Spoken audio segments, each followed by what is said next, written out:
केंद्र सरकार ने यूनिफाइड पेंशन स्कीम को मंजूरी दे दी है। जानकारी के मुताबिक नया पेंशन सिस्टम 1 अप्रैल 2025 से लागू किया जाएगा। यूपीएस के तहत 25 साल सेवा देने वाले सरकारी कर्मचारी अब सेवानिवृत्ति से पहले अंतिम 12 महीनों में मिले मूल वेतन का 50% पेंशन के रूप में पाने के हकदार होंगे। कर्मचारियों के पास एनपीएस और यूपीएस स्कीम में से किसी एक को चुनने की आजादी होगी। इस बीच जानते हैं कि भारत में पेंशन दिए जाने का इतिहास कितना पुराना है और अंग्रेजों के समय क्या हाल था। भारत में पेंशन सिस्टम की शुरुआत ब्रिटिश राज में हुई थी। उससे पहले तक लोग तब तक काम करते थे जब तक उनका शरीर उनका साथ देता था। राजा के दरबारियों को कोई पेंशन स्कीम का लाभ नहीं मिलता था। रिपोर्ट्स के मुताबिक 1881 में पहली बार सरकारी कर्मचारियों को पेंशन का लाभ मिला था। Royal commission on civil establishment ने ये पेंशन दी थी। यूनाइटेड किंगडम में पेंशन सिस्टम 1600 के दशक के अंत में दिखाई दिया था। यूके की सिविल सर्वेंट वेबसाइट के मुताबिक पहली सिविल सेवा पेंशन 1684 में दी गई थी।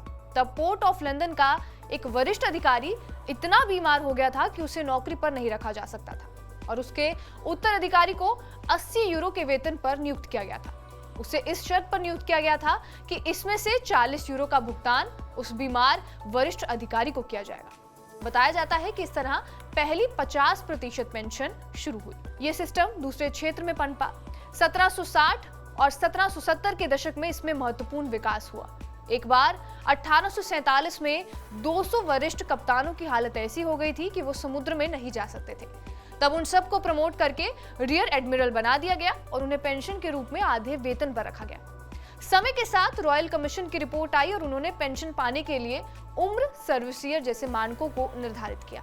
1881 में ही पहली बार रॉयल कमीशन ने पेंशन देने की बात की थी। इसके बाद भारत सरकार के 1919 और 1935 के अधिनियमों ने और प्रावधान किए गए।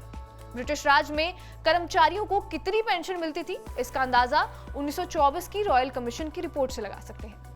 रिपोर्ट में यह कहा गया है कि पेंशन में नए प्रावधान भारतीय अधिकारियों के अनुरोध पर किए जा रहे हैं। भारतीय अधिकारियों को शिकायत यह है कि उनकी पेंशन पर्याप्त नहीं है। मिलने वाले पेंशन बच्चों की पढ़ाई की लागत और बढ़ती महंगाई को देखकर बदली जानी चाहिए।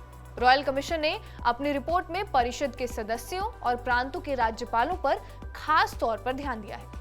रिपोर्ट में यह सिफारिश की गई है कि परिषद के सदस्यों की पेंशन 50 यूरो हर साल के दर से और प्रांतों के राज्यपालों की पेंशन 100 यूरो हर साल के दर से बढ़नी चाहिए। इस तरह उनकी कुल पेंशन क्रमानुसार अगर देखी जाए तो 1250 यूरो और 1500 यूरो हो जाएगी। हाईकोर्ट के जज जिन्होंने 11.5 साल की सर्विस की है, उसको 1200 यूरो की पेंशन दी जाती थी।